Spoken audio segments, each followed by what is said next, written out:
معزز سامعین و ناظرین، السلام علیکم ورحمۃ اللہ وبرکاتہ۔ آپ کا پسندیدہ چینل نیوز اینڈ ویوز لائے آپ کے لیے ایک منفرد پروگرام۔ نیوز اینڈ ویوز کا مقصد اپنے پسماندہ علاقے کے ٹیلنٹڈ اور باہمت نوجوانوں کا چہرہ دنیا کے سامنے پیش کرنا۔ اسی لیے آج ہم نے موضوع کیا ہے اپنے دفتر میں حالیہ دنوں میں 146 لانگ کورس PMA کے لیے ریکمینڈ ہونے والے دو نوجوان جن کا تعلق میاں والی کے علاقے قبیلہ تری خیل سے ہے۔ آئیے ان سے تعارف لیتے ہیں اور دیکھتے ہیں کہ انہوں نے یہ منزل کس طرح حاصل کی۔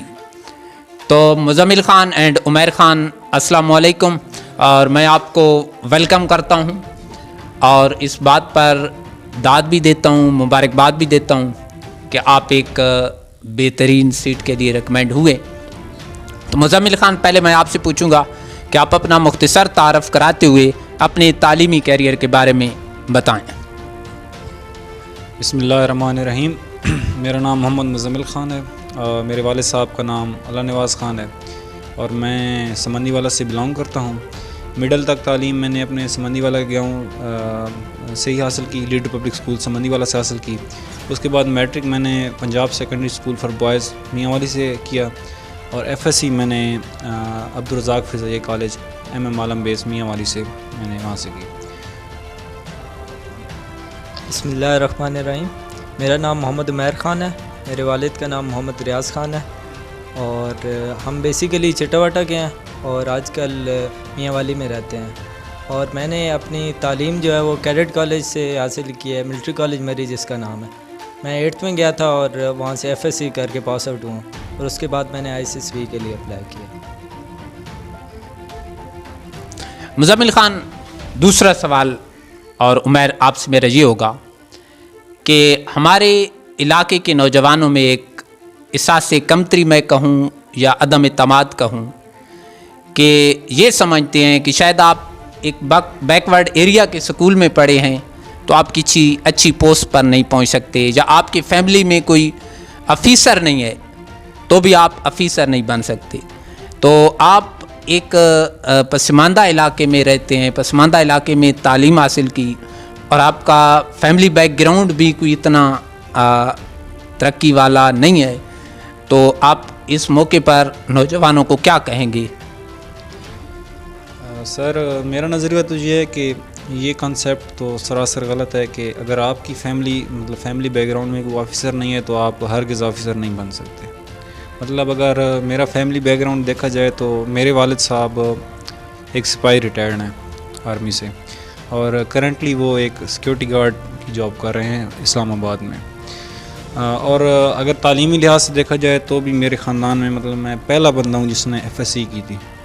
اس کے علاوہ ہمارے خاندان میں پہلے بھی کوئی اتنا پڑھا لکھا انسان بھی نہیں تھا، لیکن نہیں، ظاہر سی بات ہے سر، جب کوئی اتنا پڑھ بھی نہیں سکا تو آفیسر تو بات ہے۔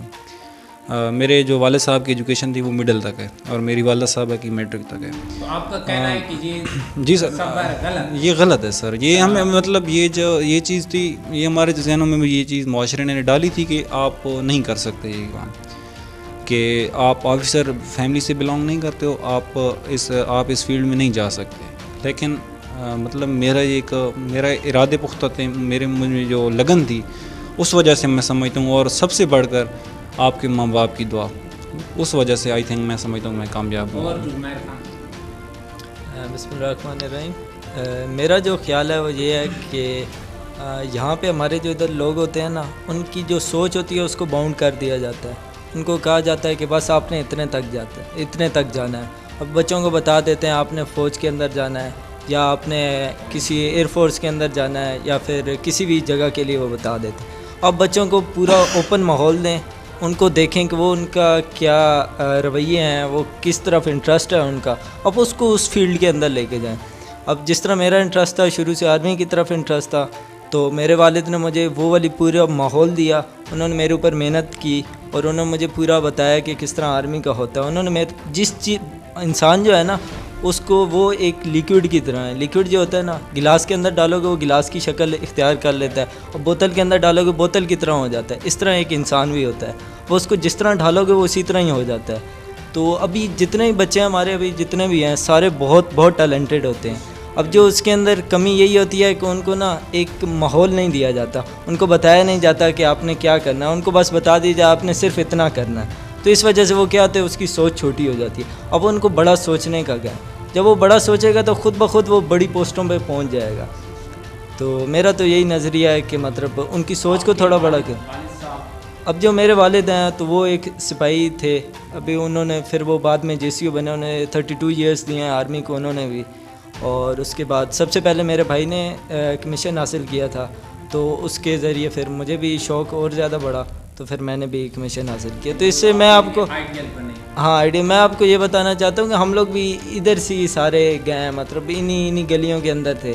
بس یہ ہے کہ پیرنٹس کو چاہیے کہ تھوڑا سا انوائرمنٹ دے، ان کے اوپر تھوڑی سی محنت کریں، تو یہاں کے اتنے لڑکے ٹیلنٹڈ ہوتے ہیں کہ وہ کچھ بھی کر سکتے ہیں. مزمل خان، تیسرا سوال میرا آپ سے یہ ہوگا کہ آپ کا پاکستان کی 4 ٹاپ یونیورسٹیز میں میرٹ پہ ایڈمیشن بھی ہوا، آپ ایک بہترین انجینئر بھی بن سکتے تھے، اس کے باوجود آپ نے ISSB کی طرف کیوں رخ کیا، اس کی وجہ؟ سر میں نے جیسے کہ پہلے بتایا کہ میرے والد صاحب ریٹائرڈ آرمی سپاہی ہیں، تو میں ان کے ساتھ کافی سارا عرصہ ان کے ساتھ رہا تھا. مطلب ان کی جو یونٹ تھی ان میں نے جس طرح کہتے ہیں کہ میں نے آبزرو کیا تھا آرمی کے لائف سٹائل کو.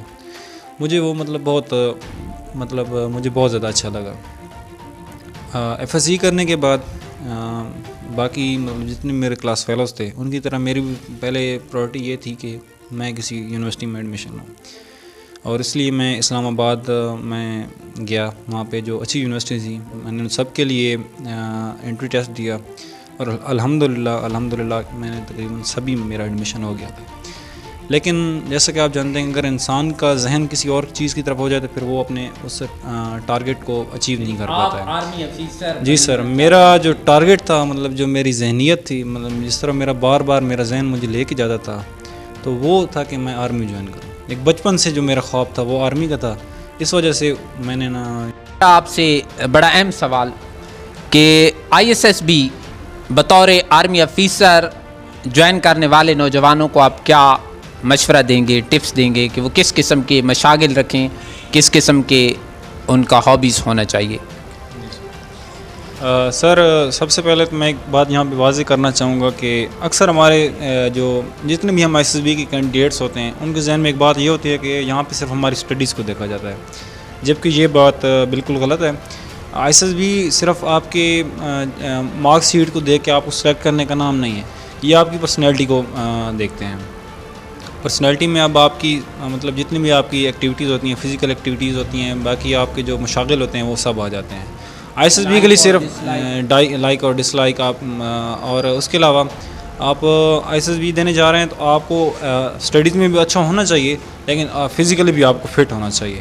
اس کے علاوہ آپ کے جو مشاغل ہیں وہ پازیٹیو ہونے چاہیے، کیونکہ جب تک آپ پازیٹیو نہیں ہوں گے، اگر یہاں پہ آپ نیگیٹو رہیں اپنی ویسے سوشل زندگی میں، لیکن جب آپ ISSB دینے جائیں اور آپ وہاں پہ یہ دکھاوا کرنے کی کوشش کریں کہ جی میں تو بہت پازیٹیو بندہ ہوں، تو وہاں پہ یعنی کہ یہ انسان کی یہ چیز نوٹ ہو جاتی ہے. جو چھپا رہے ہوتے ہیں اس کو بھی سر چھپا آپ نہیں سکتے، وہاں پہ آپ جس طرح وہ کہتے ہیں کہ ہم صرف دکھاوا کر سکتے ہیں تھوڑی دیر کے لیے، لیکن آپ ان سے چھپا کچھ بھی نہیں سکتے.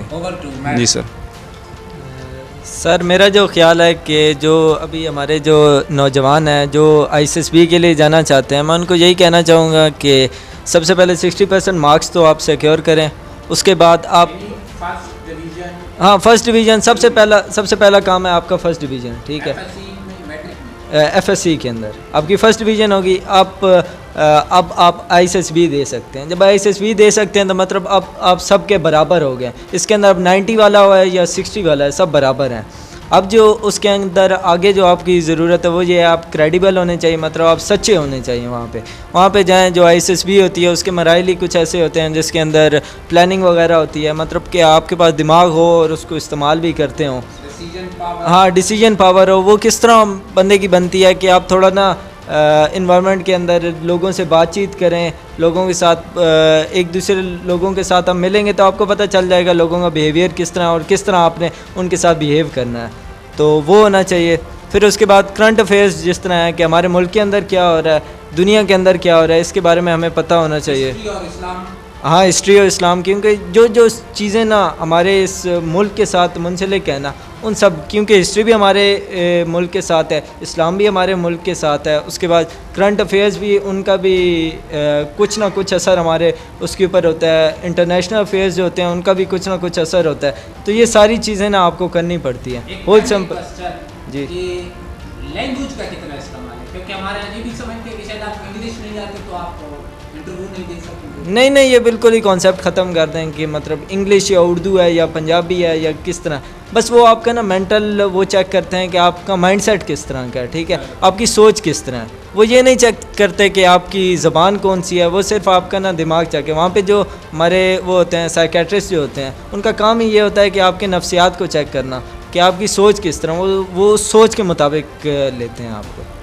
مزمل اینڈ عمیر, آپ سے آخری کوسچن کہ آپ اس بریلینٹ سکسیس میں کہوں اس کا کریڈٹ آپ کس کو دیں گے؟ سر ایک اردو کہاوت ہے کہ ہر کامیاب مرد کے پیچھے ایک عورت کا ہاتھ ہوتا ہے. تو میں یہ سمجھتا ہوں کہ اگر میں آج کامیاب ہوں تو میری اس کامیابی کے پیچھے بھی کچھ مطلب کردار ہیں جن میں سب سے پہلے میرے ماں باپ ہیں, کیونکہ اگر وہ مجھے سپورٹ نہ کرتے تو میں شاید اس لیول تک کبھی نہ پہنچ پاتا. کیونکہ ظاہر سی بات ہے مجھے کچھ نہ کچھ بنیادی ضروریات جو تھیں میری انہوں نے وہ ہمیشہ پوری کی. میری تعلیم پہ مطلب ان کے سارے اخراجات وغیرہ جو چیز مطلب مجھے ضرورت تھی وہ مجھے اس کی کبھی کمی نہیں دی گئی. اس کے بعد میرے ٹیچرز جن کی انتھک محنت کی وجہ سے میں اس مقام تک پہنچا اور اپنے آپ کو اس قابل میں نے بنایا کہ میں ISSB میں اپیئر ہو سکوں. میرے جو دوست تھے جنہوں نے میری حوصلہ افزائی کی, میرے رشتہ دار تھے جنہوں نے میری حوصلہ افزائی کی, اور اس کے علاوہ باقی مطلب جتنے بھی میرے سراؤنڈنگ میں جنہوں نے مجھے سپورٹ کیا, جی سر ٹیچرز کو میں ذکر کر چکا ہوں, جتنے بھی لوگ جنہوں نے مجھے سپورٹ کیا, کیونکہ مجھے کافی حوصلہ ملتا تھا جب کوئی مجھے سپورٹ کرتا تھا. تو کیونکہ یہ ایک بہت سا ایک ٹینشن والا ماحول ہوتا ہے اس وقت, تو اس لیے میں سمجھتا ہوں کہ جن میں نے کریکٹرز کا ذکر کیا ہے وہ سب میری کامیابی کے ہیں. جی سر. جی میرا جو نظریہ وہ ہے وہ تعز من تشاء و تذل من تشاء, وہی اللہ ہے جو عزت بھی دیتا ہے, وہی اللہ ہے جس کو چاہتا ہے اسی کو ذلت بھی دیتا ہے. وہی میں بتاتا ہوں. سب سے پہلے اللہ تعالیٰ کا شکر ادا کرتا ہوں کہ اللہ تعالیٰ نے مجھے اس مقام پہ پہنچایا. اس کے بعد دنیاوی لوگ ہوتے ہیں جن کی وجہ سے آپ اس دنیا کے اندر کامیاب ہوتے ہیں. سب سے پہلے تو میرا کریڈٹ اپنے والد کو ہے جنہوں نے میرے اوپر خوب محنت کی ہے. انہوں نے جتنا ہو چکا ہے اپنا ٹائم دیا ہے, اپنی جاب کے ساتھ ہمیں پورا ٹائم دیا ہے, اور انہی کی میں تو سارا کریڈٹ ہی انہی کو دینا چاہوں گا کہ میرے والد اگر نہ ہوتے تو شاید میں آج اس مقام پہ بھی نہ ہوتا. اور اس کے ساتھ ماں کی اگر دعائیں نہ ہوں تو آپ کہیں بھی نہیں جا سکتے. تو میں یہی کہہ سکتا ہوں کہ والدین جو ہے سارا کا سارا کریڈٹ میں والدین کو دوں گا. اور اس کے بعد اگر میں کریڈٹ دیتا ہوں تو وہ میرے اساتذہ ہیں. اساتذہ کیونکہ آپ کو نا وہ گروم کرتے ہیں, وہ آپ کو پڑھاتے ہیں, لکھاتے ہیں, ان سے آپ سیکھتے ہیں. تو میں تو انہی کو کریڈٹ دوں گا. شکریہ.